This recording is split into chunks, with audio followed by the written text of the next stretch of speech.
The Biden administration is making climate change one of its top priorities. This morning, we're going to get into that and what it means. We've asked UW-Madison professor and author Greg Nemet to join us this morning. Good morning, Greg. Now, one of the president's first moves was to rejoin the Paris Climate Agreement. What does that mean for the people of South Central Wisconsin? Yeah, well, first of all, I mean, that's a pretty big move. The United Nations Paris Agreement was signed by over 190 countries in 2015. It was part of a 25-year process. And crucially, it included large developing countries like China and India. So it was really kind of a miracle that it got agreed upon. And so this gives a chance for the U.S. to re-engage in 30 days after signing the executive order yesterday. And what I see is it really supports two directions. It supports other countries to make clear that we take climate change seriously and that we will have concrete plans, and that'll encourage them to also.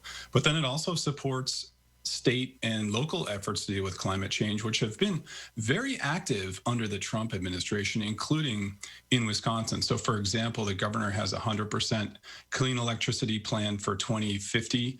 And so we'll now be aligned. Our state will be aligned with what's happening both internationally and by the federal government.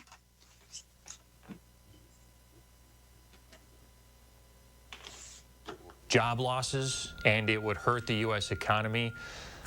Is that true?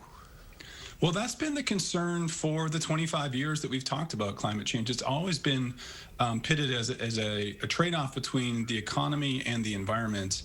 And what's really changed in the last 4 or 5 years is that those trade-offs just may not exist anymore, in part because some of the choices that we now have available, first inexpensive natural gas, but now inexpensive solar power, inexpensive wind power, and really increasingly inexpensive batteries that'll help both for backing up renewables and also for electrification of vehicles.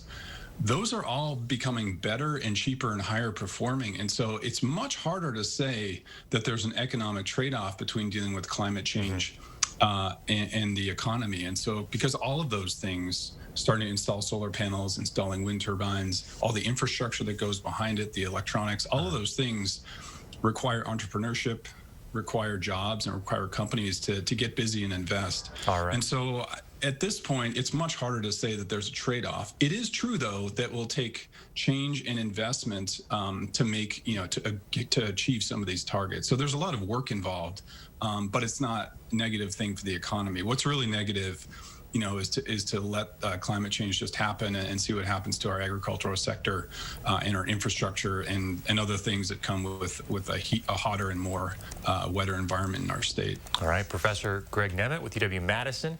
Thanks for your time this morning.